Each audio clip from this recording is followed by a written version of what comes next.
Okay, let's call this meeting to order.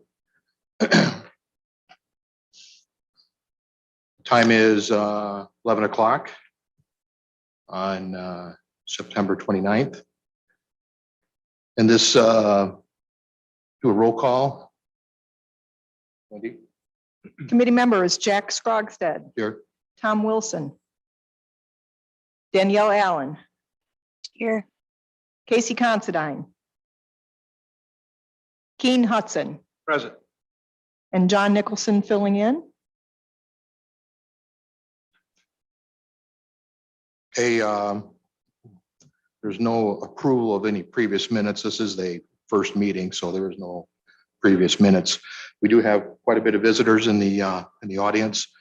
So we'd like to, whoever would like to come and speak at the microphone, tell us your name. And if you've got something to say, you have 5 minutes to speak. Clay, if you want to start off. State your name, then everything. Thank you, sir. My name is Clay Whalen. I'm here in a personal capacity. I have a UTV, but in my professional capacity, I'm a lieutenant with the Dixon Police Department. We have had a UTV ordinance within the city of Dixon for at least 5 years, and we have had really no issues whatsoever. So just wanted to bring that to the committee's attention. Hopefully, you guys will progress this out to the full board. But yeah, we've had very, very little issues at all. Thank you. Thank you, Clay. Sir, next to him, would you? No, you, okay, no. And then please state your name. I'm Steve Dilger with the Blackhawk Trail Riders. I'm a big part of the UTV organization, even with setting it up in the city of Dixon. We've had many fundraisers for the Lee County Sheriff's Department and food pantry, local food pantries that we've raised tons of money for. And I just checked with the city, there's 679 UTV plates or sticker renewals this year, which is about $33,000 in revenue. And like Clay had mentioned, there's zero anything that's happened. I've never heard of it in a bad way. And the snowmobiles ride in town, they have all kinds of problem with those. They've had zero problem with UTVs that I know of. And there is tons of people in the county I've approached, people on Low Park Road that I've approached and talked to about it, that they have, even though it's not legal right now, it happens, and we've done everything we can to stop that. But people from Ogle County coming in, you can't stop everybody, but we're doing the best we can to police this and get this best way we can. If anybody has any questions, I can answer most of them. Thanks, Steve. Any questions for Steve? Nope, nothing. Doc, no. In the back? No, nothing.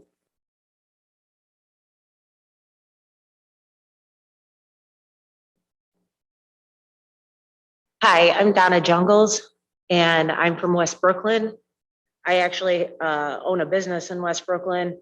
We do have several UTVs that do come over and visit our businesses and support us now, and we would just like to continue that. Okay, thank you. Side. Right, go ahead.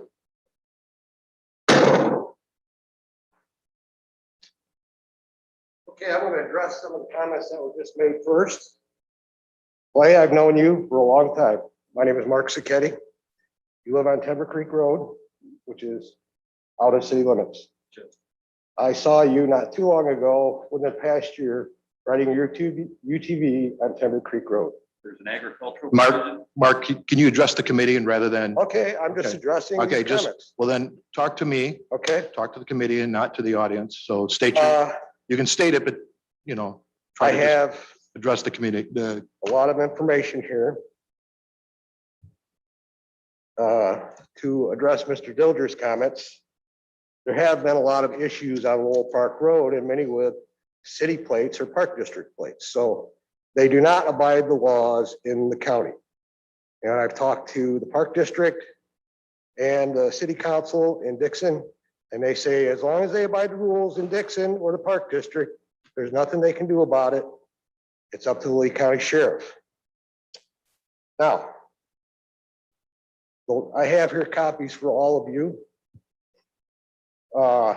This is the provision, Illinois state law about the procedure that you're trying to get passed. And it says in there, a municipality, township, county, or other unit of local government may authorize this through ordinance or resolution. However, if you read down, it says, before permitting the operation of non-highway vehicles on its roadways, a municipality, township, county, other unit of local government or the department must consider the volume, speed, and character of traffic on the roadway and determine whether non-highway vehicles may safely travel on or cross the roadway. Is that in consideration in this? Have you talked to the engineering department to check on volume and hazards in the roadway where these vehicles would not be appropriate to be on?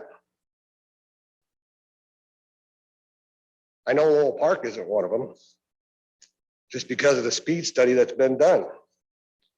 Speed and traffic count study. Also, Illinois law on tires that are allowable on the road. Section 7, a marking which indicates that the tire is not intended for use on public highway is illegal to be on the roadway. Most of these UTVs have those tires on them. So even if you pass this, those tires are illegal. That's the law, and I have copies for everybody here that wants one. National Off-Highway Vehicle Conservation Council. It's a national organization. Has their safety rules. Avoid on-highway use of vehicles designed solely for off-highway use. Another one, avoid paved surfaces. ROVs are designed to be operated off-highway. The Consumer Product Safety Commission, same thing. These vehicles are not suitable to be on the road. They're designed for off-highway use, off-road use. Specialty Vehicle Institute of America. ATVs are designed, manufactured, and sold for off-road use only.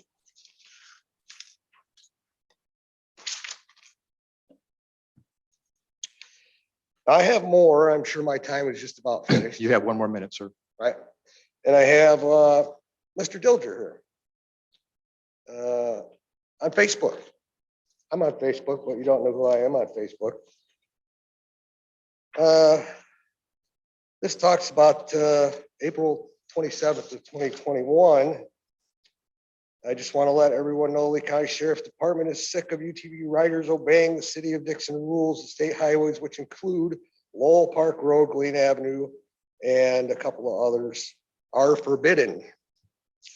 And if you go back through his comments, it says, I thought the county didn't pass UTVs from an Edwin Miller on in the county, and everything but city streets were banned. Mr. Dilger's reply was, they didn't pass anything, but they also don't mess with us. All right, Mr. Sessetti, your 5 minutes has taken up. If you've got copies of that I do statement. have copies, yes. Okay, if you want to go ahead and bring them up to me, and I'll pass it on to the other committees, so we can get moving on here. I saw we had another visitor here. Would you like to make a comment, sir? Nope, you're just here for, okay, thank you.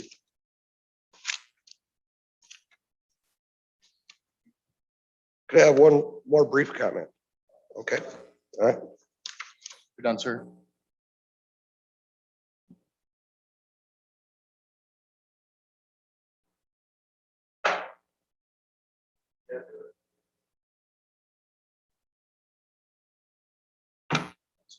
Yeah.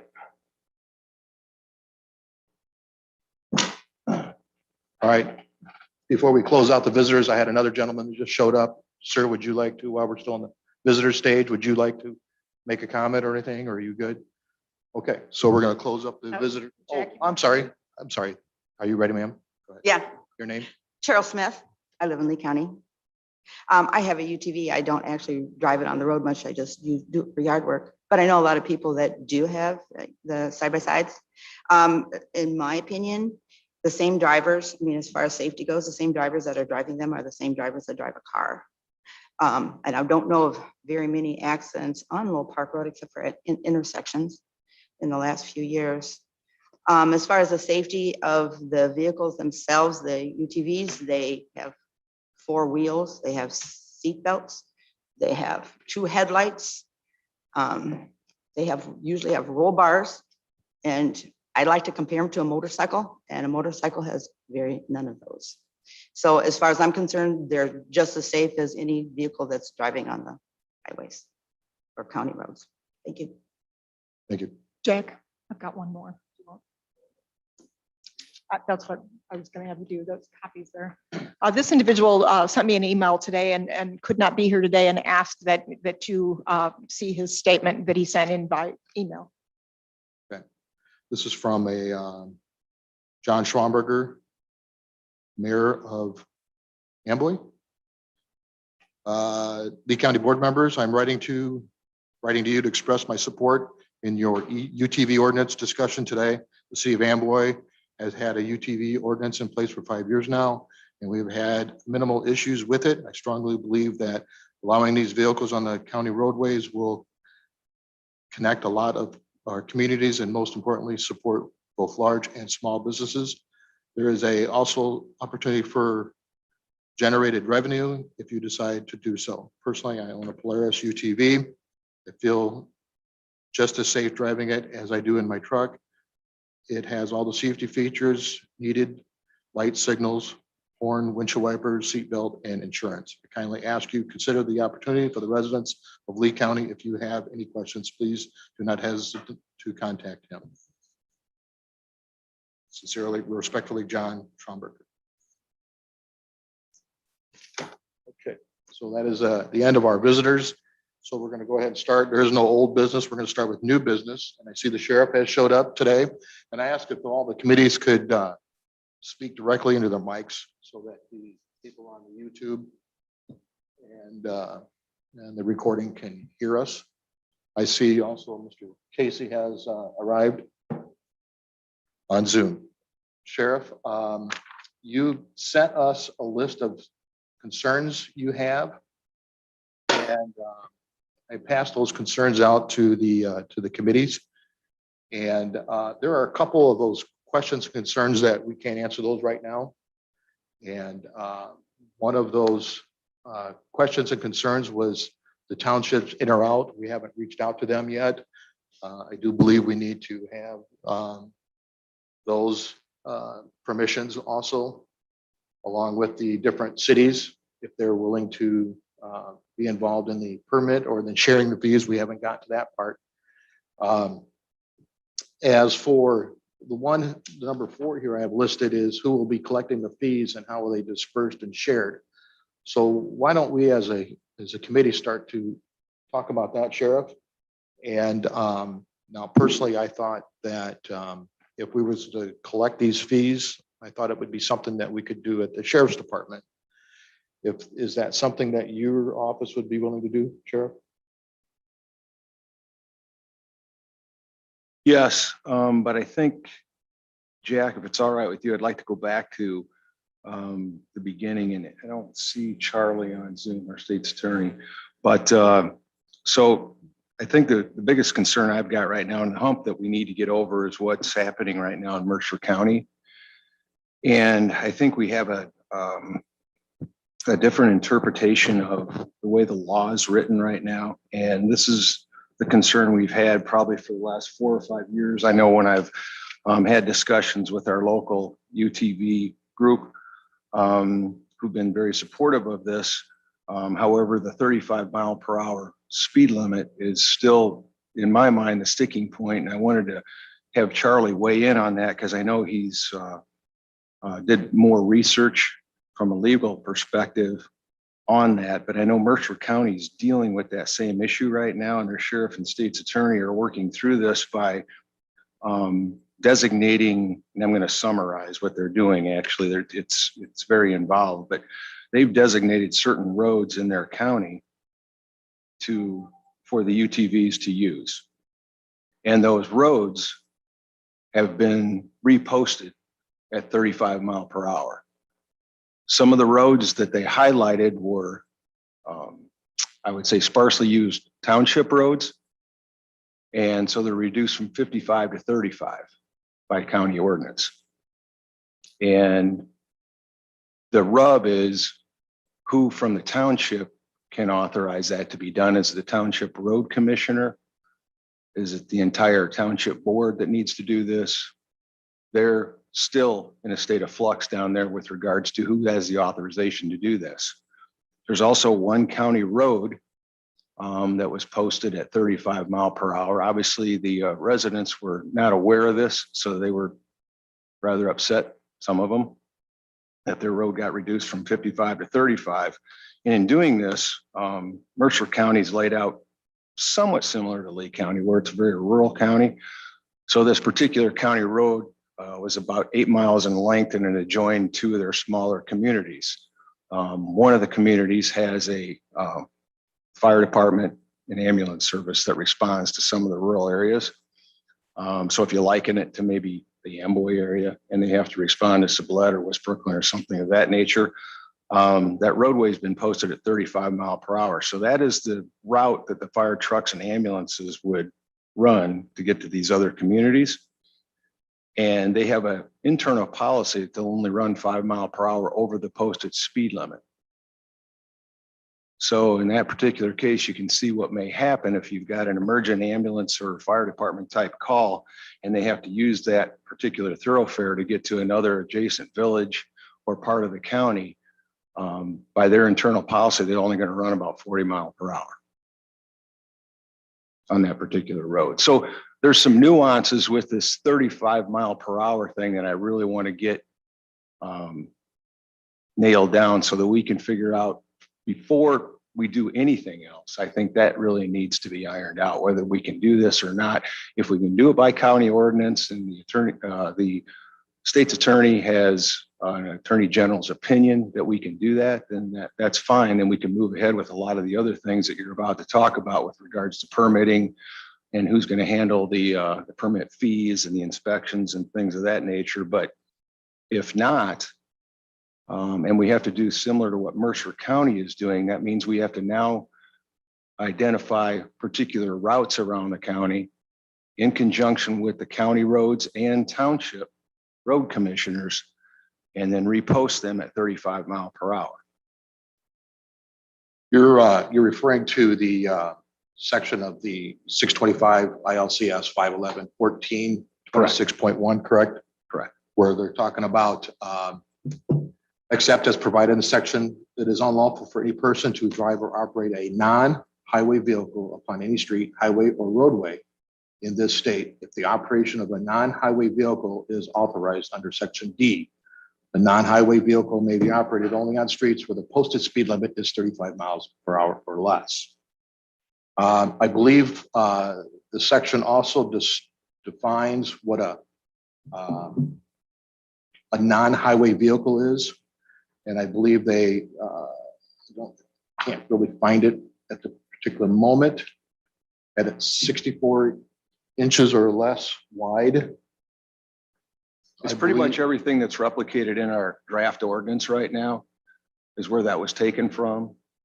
Right. And then in our draft ordinance, they've got description of a non-highway vehicle as being 65 inches or more to 70 inches. Which kind of takes us away from that particular definition of the state being a non-highway vehicle for that. And I believe Charlie is the one that kind of gave that definition to help this particular ordinance pass or for it to clear that particular area. I don't know if he shared that with you or not, or again, he's not here right now to kind of go in more details of what he meant by that.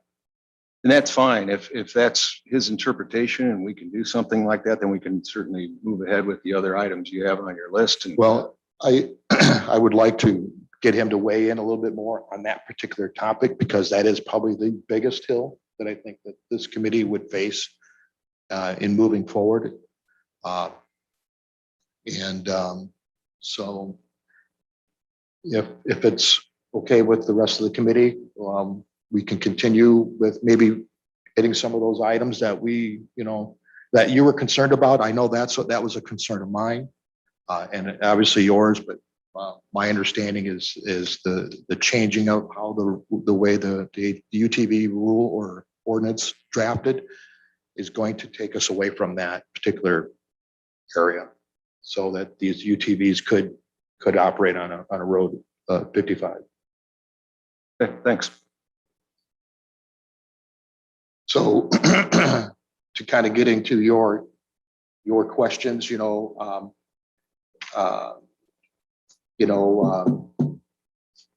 would kind of going back, would your department be willing to collect the fees?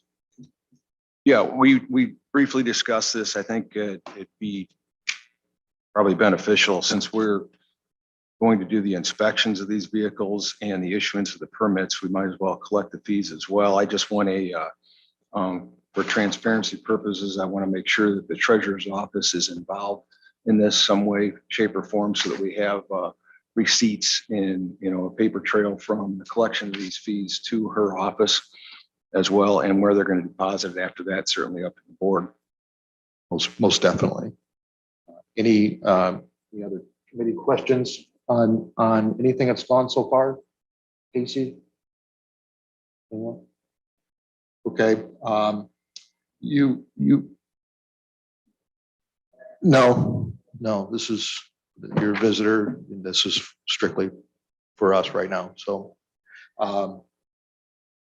what you were talking about the fee structure or the possible cost for the permits and stuff like this. Now I know Dixon Police Department, they have like license plates looking, they're a little more visible. And you had talked about getting a decal and just getting a decal and putting it on there. Now I know it's not as visible as these license plates are. Is there a possibility of, have you looked at the similar kind of plates so they're more visible in the back for? I'm not opposed to any ideas there, just as long as something's visible and laminated so it lasts through the inclement weather. Right. Well, since we have Clay here, Clay, those plates that you guys distribute out to everyone, are they metal? Are they plastic? Or are they coated plastic so they hold up weather? And do you guys have like renewal, just stickers? Registration is $100, and then renewal is a sticker, and that's $50 every year. Okay. I was kind of thinking that. It's similar to what your vehicle's on the road. Right. Personally, I think it's more visible with having that plate for an officer to see, or a resident to make a complaint of a particular vehicle, rather than trying to identify the sticker on the side, the number. I think a bigger plate. And I think, having the initial one, that way they, that payment goes towards to purchase that plate. And then they just keep that number the same year, and then it just continues to go around, for a particular sticker. I don't know if that's something that you've looked at, or as. So that's something, if Dixon's already doing that, which they are, I know, I just need to probably get with Clay and we can look up vendors and see where we can purchase some of these things and the stickers. The other question I had on the renewal stickers, do you want to go every year, every 2 years? How do you want to span this out? And certainly the fees. If we want to go with the $100 initial fee and $50 renewal, that's fine. It's certainly up to the board. You just want to make sure you cover your costs of whatever these permit items cost as well. Well, we'd have to probably get an idea about what the cost of those particular plates are, and then maybe adjust our fees from there and go that route. I don't, anybody else have any thoughts on that? You'd rather go to a 2 years? Chairman, I have a question.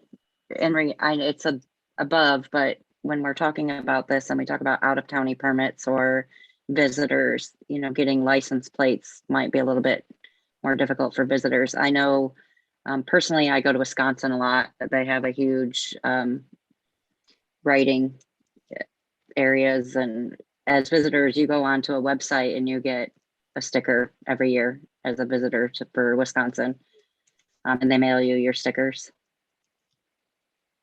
I like that idea, and that's kind of why I initially was thinking of the laminated stickers, because of what some of the other northern counties or states are using right now.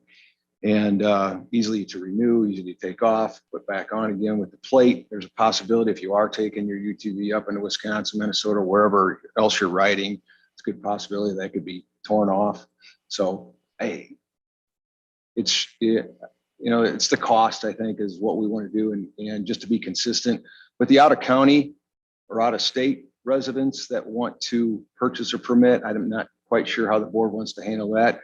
I don't believe they're probably going to be traveling Lee County as often as our residents. So is there an adjusted fee for a non-resident that lives in Illinois or a non-resident that doesn't live in Illinois that wants to ride in Lee County? Is that something that the board has discussed, or something we want to discuss as a committee, how you want to handle that? Because I'm certain some of the UTV riders maybe have friends that want to come down that don't live in Lee County and ride with you, just so you want to do a week permit? Do you want to do an annual permit for non-resident to make it easier? I'm not sure which way you want to go with that. Casey, you have any comments on that? Well, I guess the comment would be, I think that it should just be one flat fee. From a management perspective, it'd be a lot easier for your department if you're going to be the one collecting it, that you don't have to worry about a week fee or a month fee or, a daily fee. That just adds more complexity to the situation.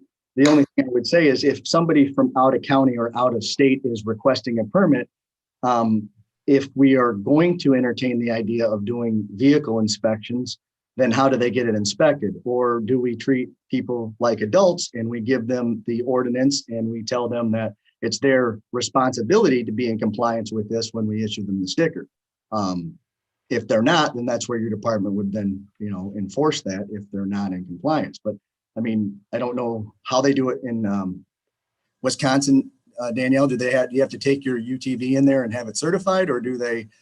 Is it your responsibility as a user to be compliant with the law, and it's your responsibility? Yes, it's my responsibility. I think it's been a few years because I renew every year, and I already have an account. But I believe that when I first did it, you put in your insurance information, that shows you have it. That doesn't mean I could have dropped it 2 weeks later, but as as an adult.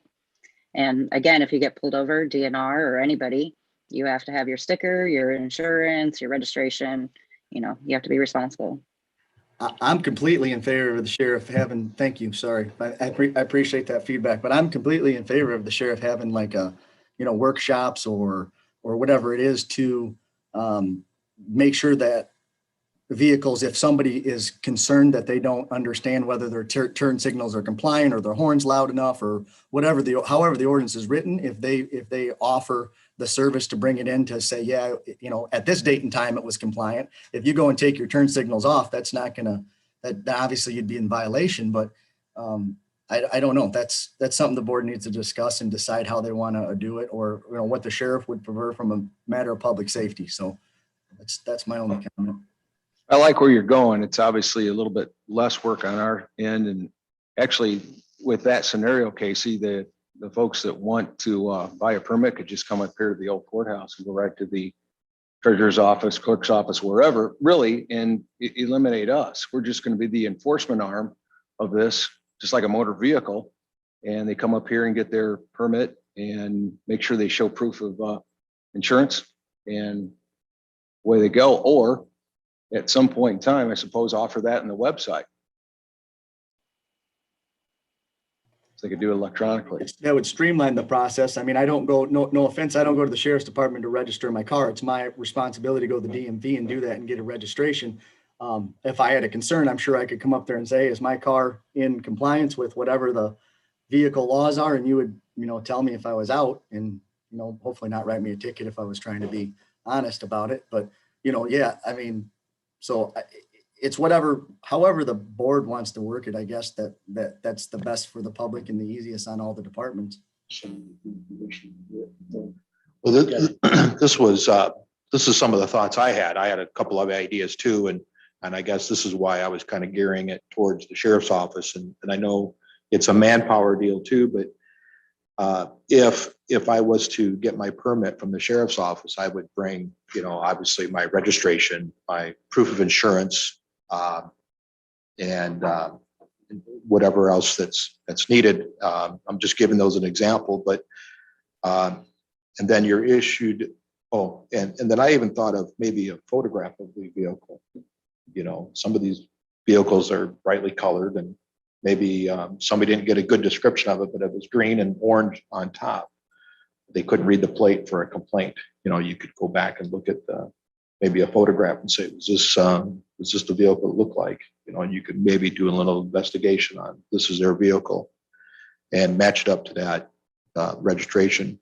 Just a thought, an idea. And that way it was kept in a database of some sort at the sheriff's department. Whereas here at the courthouse, it's, all the vehicle information is not. I guess that's why I asked Shelley the other day if she had the ability to, with the new software coming in, to have this registration information out there. So the deputy pulls a vehicle over and his number is 1234. He knows that it's issued to, he can bring up a special database on his computer laptop. Well, I think we can do that if we start the database here where they come and get their permit. They got a certain form that they fill out with all the information that we might need to put in to our CAD system. And then we've got that just like vehicle registration. That's something too, but would you be opposed of not having to inspect all the vehicles? Not at all. Save you some time? Not at all. Hand them something in writing. Yeah, Wherever get the permit, they sign hand them that. Something in writing, how they comply, and if they aren't in compliance, that would be your job. These are the things that are required, and this is the ordinance. You sign it. I think when they come in and get the permit, they get a copy of the ordinance. Yeah, you don't know what you don't know, so you gotta give them something. And regardless of where they do it, Jack, if you want that to be part of the registration process, then you would just have to take a picture of the side or the front or whatever they require it before they issue the permit. They'd make sure that's a clear, visible picture of the vehicle. So regardless if the sheriff does it or whoever does it, I think that could be really something we add to the requirement. I'm just trying to help, and for some of the ones that may violate the rules or whatever, they've got a better description. Here you got a photograph of something that kind of helps out a lot. It's something that we can talk about later and when we fine tune this down a little bit. But Clay, do you guys have something like that? Do you guys? Exactly what we do. Oh, you do have that? Yeah. I think you're going to find it's like any law that you pass. If the people who are getting their picture taken and getting the registrations aren't going to be the ones most likely that the sheriff has problems with. I mean, it's going to be the people who are abusing the system that you want. So I think the people who are getting a permit, they shouldn't have a problem. Plus it gives the people who don't want us to have, people who don't want the county to license them, at least they'll have some reassurance that we're trying to do something to hold people accountable rather than just let it be an open permit where anybody can get it. So this kind of gives some kind of, that it gives them a way that if at least there's a picture of a vehicle, they can match it up with something else if they are making a complaint. So I think it's a good idea. Okay. All right. Well, at least we're moving along on some of the sheriff's questions. And as we get to the different townships to see if obviously we'd have to get permission from them. I would just kind of like to reach out to maybe one of the committee members that maybe could go around to the different townships and ask them if they'd be interested in agreeing to this ordinance, this UTV ordinance that we're proposing, because we would have to get their approval if they're operating in their particular townships. And I think it's something that we need to get in writing from that township supervisor. Not correct. Do we have any volunteers that would want to reach I out can to do some of that. This is Danielle. I can do that. Okay, thanks, Daniel. Jack, I mean, that's probably quite a few townships. Do we want to see if we can divide that up between, It's a good idea. between like, I know, obviously we have Danielle, myself and John, that are in the same district on this, but if we could split it up by districts or do something to that effect, that we could get a list of the townships and then at least divide and conquer. So it's not one person trying to do it. I'd be willing to take 1/5 of the townships wherever they are in the county and go meet with them. But also I think we probably want to have a standard form. So it's not just write out whatever you want. If there's a check yes or no type thing that we could come up with, it might be helpful as we go to those townships and say, here's what we're proposing. Here's our ordinance. Are you in or out? And this is what they need to sign. So maybe Charlie could help us with that or something. Okay, that's one of the things I'll hit Charlie up to. If he could help us with the verbiage on that to get that. And then when we get that, I'll pass one out get to you, Danielle and Casey. Yeah. And we can figure out the other side, the other parts, go from there. I can grab a couple too.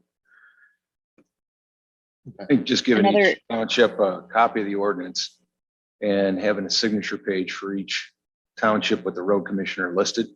And once they sign on to it, they understand the ordinance and they've given their. That's true too. We probably need to, when we get into the, we start streamlining this ordinance down a little bit. And I think that's what this committee is here to do, is to streamline that. So maybe get one more draft.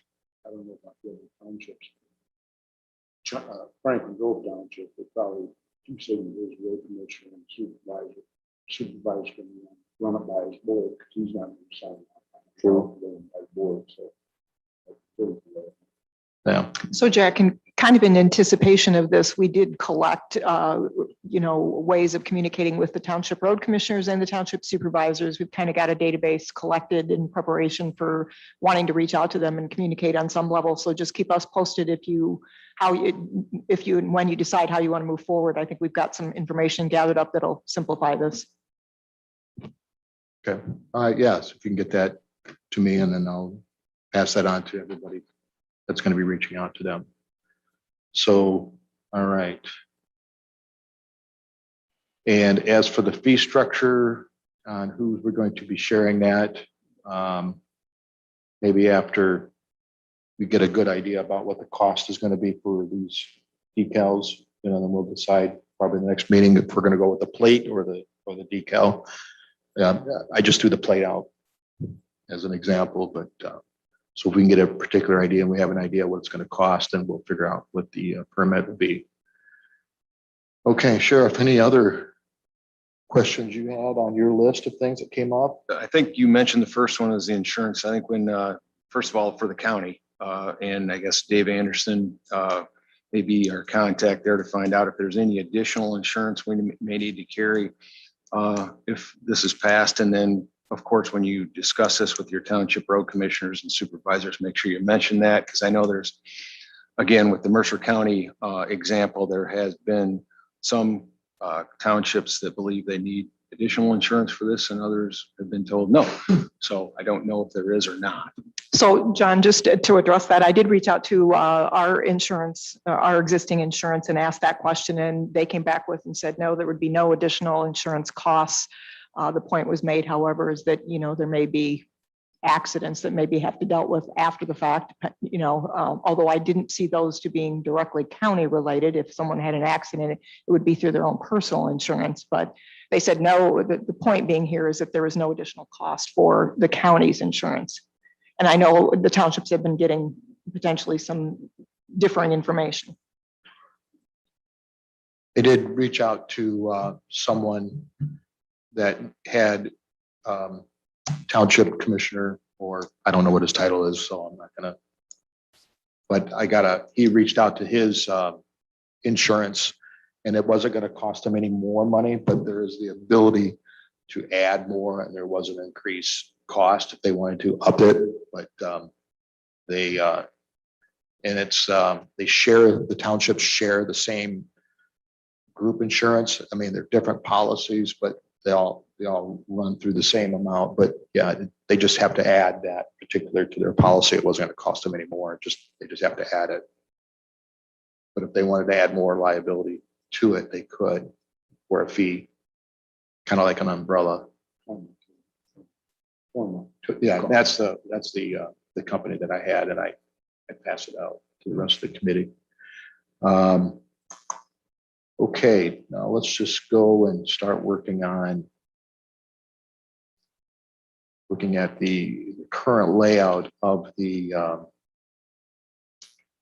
ordinance. We're moving along pretty good. I think someone has an appointment at noon. So if we can maybe go another 10 more minutes. Is that good with you guys? Yes. So we're going to dive into the actual drafted ordinance that we have. And I believe I have the copy that is dated August. I think is the most recent one. So we could maybe start at the top. If you guys want to bring up your copies of the ordinance. And I know that there is a couple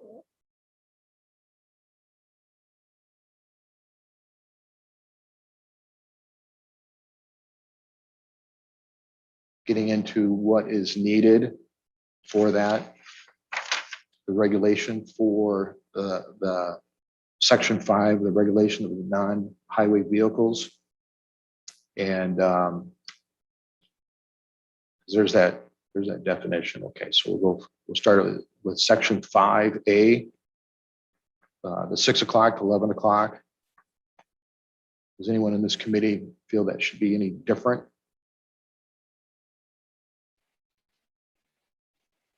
Obviously, agricultural usage is exempt from this section.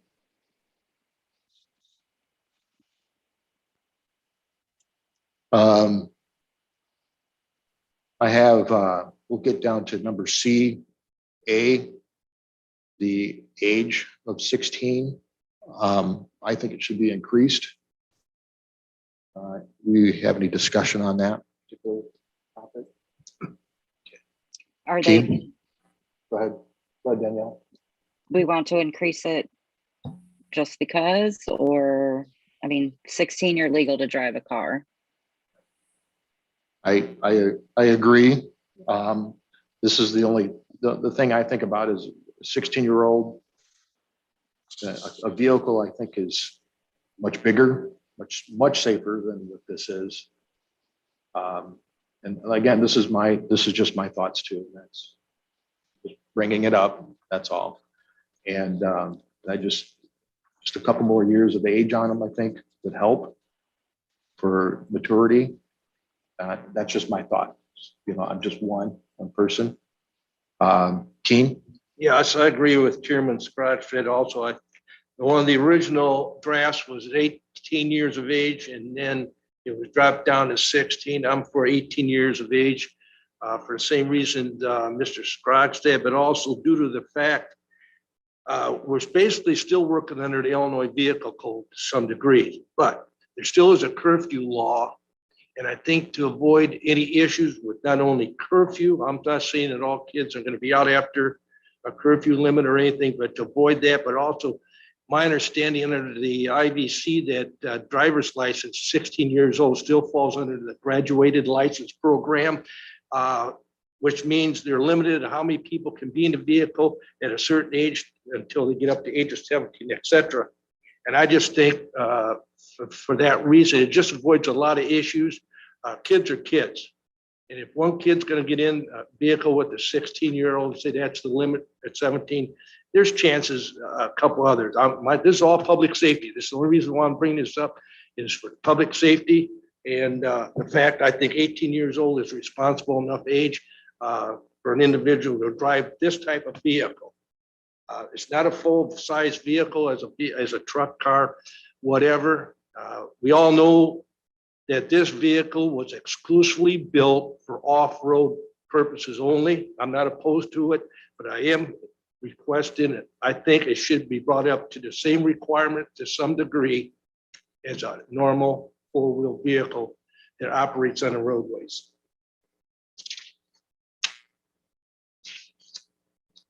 Casey, thoughts?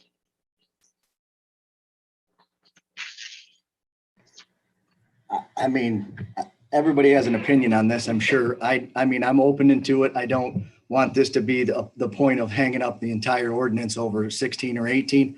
I think my personal opinion, it comes down to parenting. And I don't think a child's going to go out and buy a $30,000 vehicle to ride on the road. If a parent buys it and provides it for them, then they should be responsible, because they're going to be responsible for their child if they get in trouble. If you're 16 years old driving a car, it's my kid. I'm responsible for my child at that point in time. If I give them the keys and let them drive, that's on me. Now, I mean, I'm not opposed to it. I mean, whatever the majority of the board decides, I'll go with. I don't have it is what it is. I mean, I can Yeah, see. I'm with you, Casey. It's not something I want to. Yeah, I don't want to hang up the entire ordinance on it. I just, maybe living in a rural area is different for me, but as a parent, if I choose to allow my licensed 16-year-old to drive a $30,000 machine that we purchased and responsible with insurance, but I'll go with the majority on this one. Okay.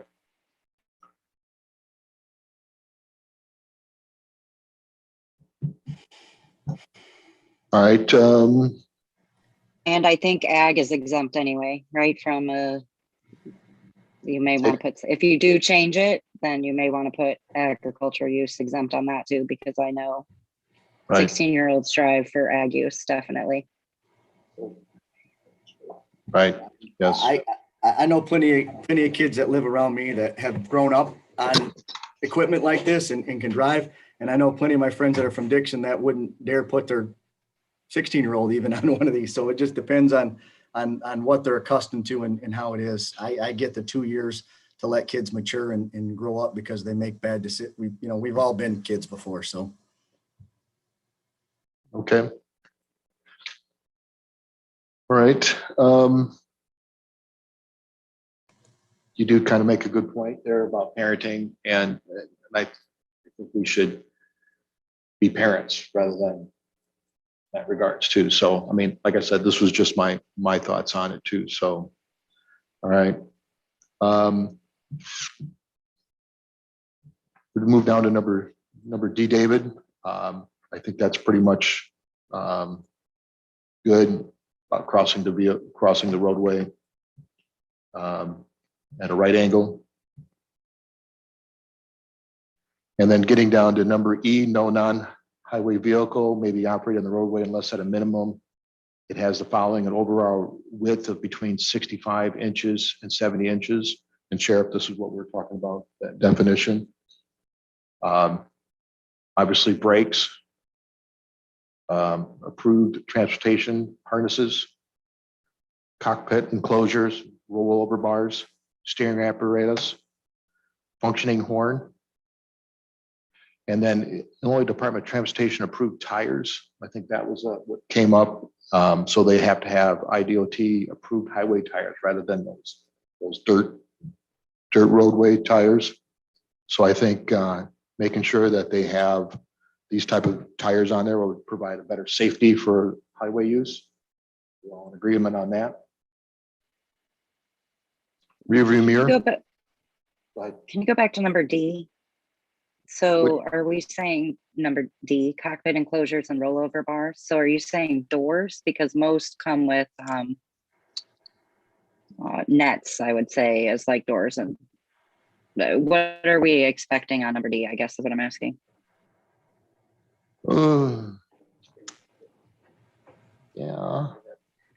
Yeah, some of them don't have. My interpretation was just the rollover bar. That's just me, because I mean, a cab for one of these things is several $1,000s, and a lot of them don't have it. I mean, and right. it is what it is. I mean, that's just, I don't know. Yeah, guess or like I- mine has a cab, but no doors. I mean, so, I guess we'll have to get a better description of what that is. You know, I wasn't thinking of doors, you know, some have doors, some don't. But if you're in a harness, you know, you shouldn't be falling out of the door anyways, if you're wearing it. right, the seatbelts. Yeah, I think maybe just a better description so that people understand what is expected. To Casey's point, some don't have, you know, Okay. those enclosures are expensive. Some have them and some don't.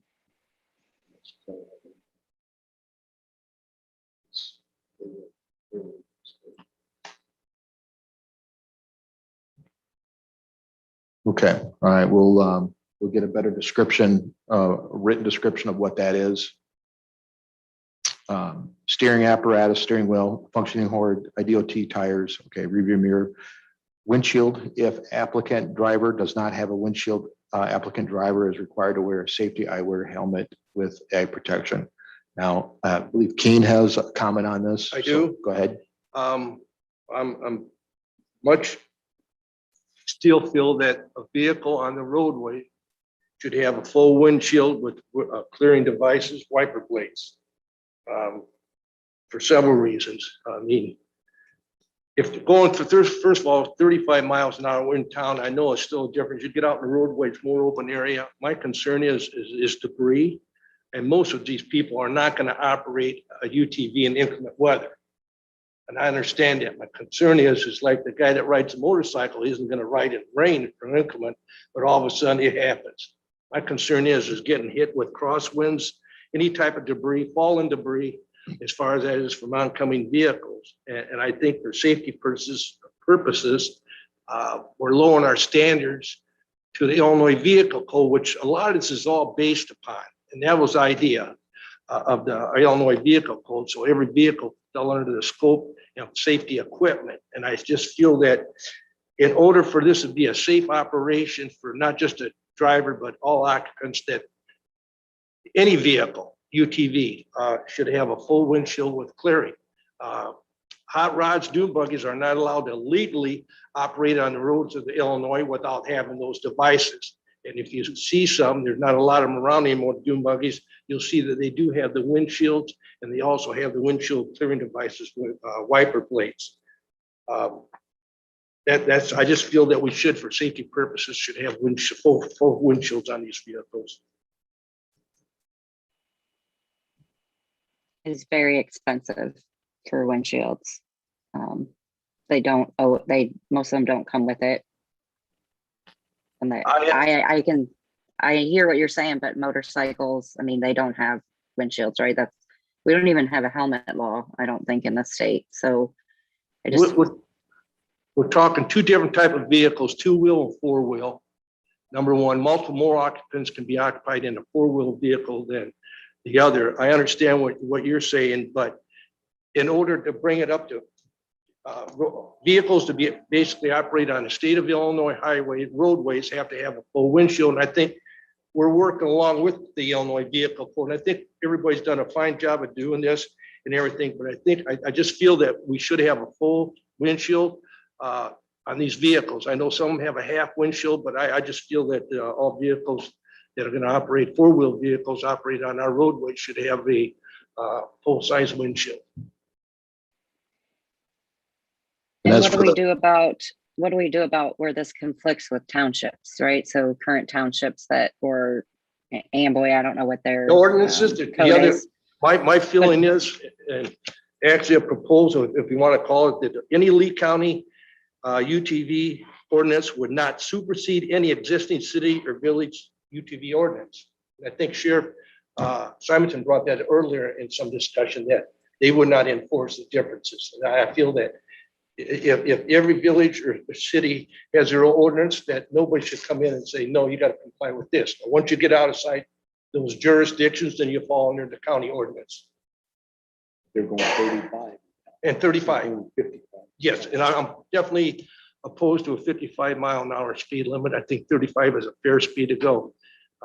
As the city of Dixon has shown, it's worked out good. It's probably what's helping reduce the problems. Inside the corporate limits. Excuse me, sir. Inside the corporate limits. Yes, 35. yeah, inside yes, the corporate yes. limits. Yeah, we can't go on with any of that. simply saying, a big difference between 35 and 55. Jack, with respect to the windshield, since you're redefining this vehicle and it's not an off-road or off-highway vehicle, that you've moved the dimensions, it would be classified then as a motor vehicle, which what Keene, I think, is trying to say is probably would require then a windshield and wipers.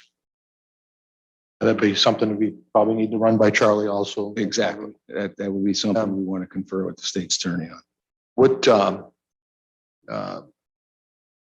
we'll just add the windshield, after we meet with Charlie to help define this, motor vehicle in that end. We could also, when it comes to the windshield wipers that Keene was talking about, we could just make it the ordinance that they're not allowed to operate in the rain and snow, and that they're not allowed to operate it. So they got to wait till the rain stops before they can continue on the roadway.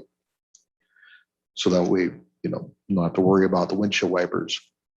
That's, that's just an idea I threw out there. Danielle, do you guys ever ride in the rain when you're up in Wisconsin?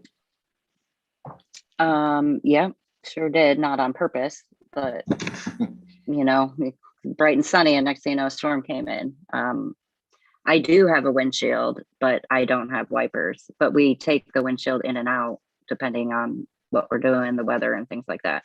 But we also have glasses, helmets, and goggles. So I see a lot without windshields, I guess is the only thing. Right. It's just something I think to discuss. I think looking at it, I would feel, and I'm not in the sheriff's department, but I feel like it's going to be very complicated even for regular people to understand. I need a windshield in this township, but not this one. I mean, I think that becomes very complicated of enforcing. I mean, I go from one township to the next writing, and then this one I need one, but in this one I don't. Yeah, I agree. I mean, I see the benefits of a windshield definitely, and I have one on mine. I take it off. I wear glasses when I'm not wearing, when I don't have the windshield on. So I don't know, my computer froze, so I don't know if you guys can hear me or not. We can hear you. We can see you too. Oh, okay. All right. Well, Daniel's computer, her computer froze, I should say, but yeah, and I made the original motion, and I'm listening to what everybody says to not require windshields if you had glasses on. I mean, once again, I don't want to hold an ordinance up because of that. If we need windshields, we need windshields.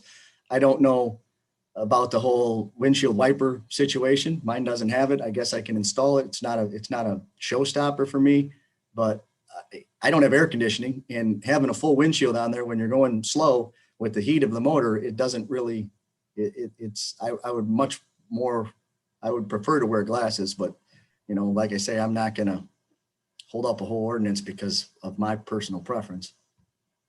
Well, just kind of gaining by our conversation here, looks like we're kind of split on that. We're going to have to come to an agreement somewhere or another.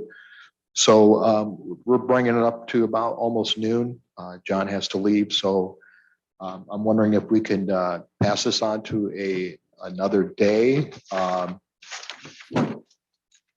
Is there a particular time or date that we could work this on? I know, Casey, you gave me dates that you couldn't work, and this was one of them. So I don't know if we could schedule now or just try to do email tags and post it, or do we want to decide it today? I'd like to try to get this done as quickly as we can. 2 weeks now, give us some time to reach out to the townships. Whatnot too. Now, Casey, I lost you. You're muted. It's up to you whenever you want to set it up. I mean, if you want to talk about, are we talking a week from now, or I know not enough time to talk to the townships, but if there's other things that we need to do concurrently, we can do that as well. Okay. So whatever you want.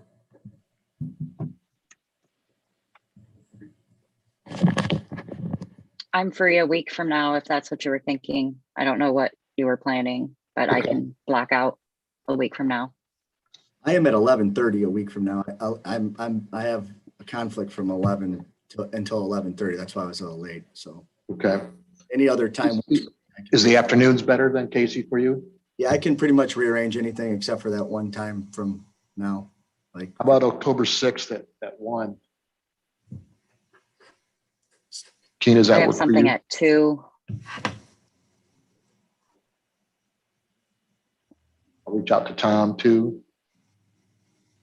He wasn't able to make it. works for me. 1 o'clock works.